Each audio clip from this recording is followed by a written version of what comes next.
سورہ بقرہ کی آیت نمبر 93 سے لے کر 95 کی تلاوت، ترجمہ اور تفسیر صراط الجنان سنیں گے۔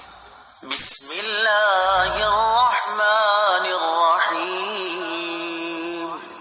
ترجمہ: اللہ کے نام سے شروع جو نہایت مہربان رحمت والا ہے۔ وَإِذْ أَخَذْنَا مِيثَاقَكُمْ وَرَفَعْنَا فَوْقَكُمُ الطُّورَ خُذُوا مَا آتَيْنَاكُمْ بِقُوَّةٍ وَاسْمَعُوا قَالُوا سَمِعْنَا وَعَصَيْنَا وَأُشْرِبُوا فِي قُلُوبِهِمُ الْعِجْلَ بِكُفْرِهِمْ قُلْ بِئْسَ مَا يَأْمُرُكُمْ بِهِ إِيمَانُكُمْ إِن كُنتُم مُّؤْمِنِينَ۔ ترجمہ: اور یاد کرو جب ہم نے تم سے عہد لیا اور کوہ طور کو تمہارے سروں پر بلند کر دیا اور فرمایا مضبوطی سے تھام لو اس کو جو ہم نے تمہیں عطا کی ہے، اور سنو، انہوں نے کہا ہم نے سنا اور نہ مانا، اور ان کے کفر کی وجہ سے ان کے دلوں میں تو بچھڑا رچا ہوا تھا۔ اے محبوب تم فرما دو اگر تم ایمان والے ہو تو تمہارا ایمان تمہیں کتنا برا حکم دیتا ہے۔ وَإِذْ أَخَذْنَا مِيثَاقَكُمْ، اور جب ہم نے تم سے عہد لیا۔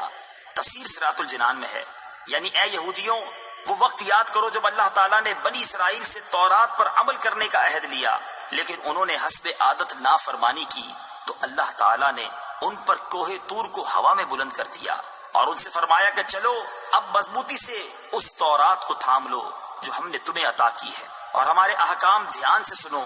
بنی اسرائیل نے ڈر کے مارے دوبارہ اطاعت کا اقرار تو کر لیا، لیکن ان کے دل کی حالت پہلے جیسی ہی رہی، اور شریعت کا حکم چونکہ ظاہر پر ہوتا ہے دل پر نہیں، اس لیے بنی اسرائیل کے زبانی اقرار کرنے پر ان سے کوہ طور کو ہٹا لیا گیا، اگرچہ ان کے دل میں وہی انکار تھا، اور در حقیقت ان کے کفر کی وجہ سے ان کے دلوں میں تو بچڑے کی محبت گھسی ہوئی تھی۔ اے حبیب علیہ الصلوۃ والسلام، آپ ان سے فرمائیں کہ اے یہودیوں تم اپنے اسلاف کی اس حرکت کو جانتے ہو، لیکن تم نہ اس سے نفرت کا اظہار کرتے ہو اور نہ ہی اس سے اپنی براءت ظاہر کرتے ہو، تو خود بتاؤ کہ کیا تورات پر ایمان لانے کے یہ تقاضے ہیں؟ اگر اس کے یہی تقاضے ہیں تو تمہارا ایمان تمہیں کتنا برا حکم دیتا ہے۔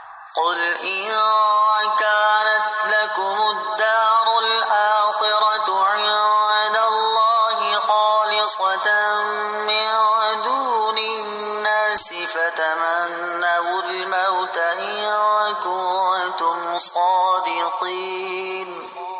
ترجمہ: اے محبوب تم فرما دو اگر دوسرے لوگوں کو چھوڑ کر آخرت کا گھر اللہ کے نزدیک خالص تمہارے ہی لیے ہے تو اگر تم سچے ہو تو موت کی تمنا تو کرو، خالصتاً، خالص تمہارے لیے۔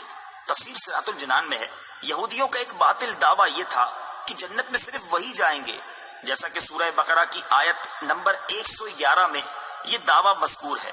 اس کا رد فرمایا جاتا ہے کہ اگر تمہارے گمان میں جنت تمہارے لیے خاص ہے اور آخرت کی طرف سے تمہیں اطمینان ہے، اعمال کی حاجت نہیں، تو جنتی نعمتوں کے مقابلے میں دنیاوی مصائب کیوں برداشت کرتے ہو؟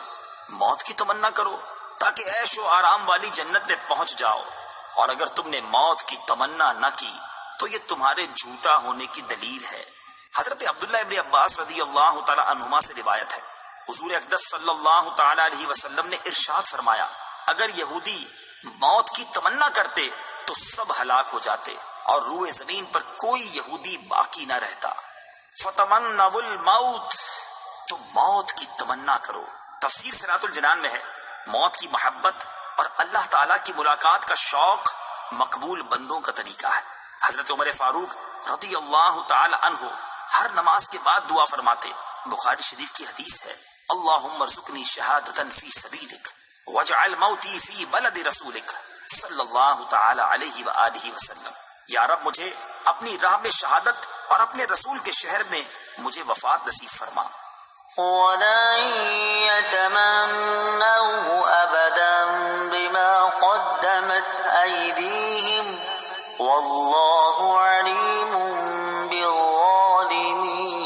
بِالظَّالِمِينَ۔ ترجمہ: اور اپنی بدعمالیوں کی وجہ سے یہ ہرگز کبھی موت کی تمنا نہ کریں گے اور اللہ ظالموں کو خوب جانتا ہے۔ وَلَن يَتَمَنَّوْهُ، اور ہرگز موت کی تمنا نہ کریں گے تفسیر صراط الجنان میں ہے، یہ غیب کی خبر اور معجزہ ہے کہ یہودی نبی کریم علیہ الصلوۃ والسلام اور اسلام کی شدید مخالفت کے باوجود بھی موت کی تمنا کا لفظ زبان پر نہ لا سکے۔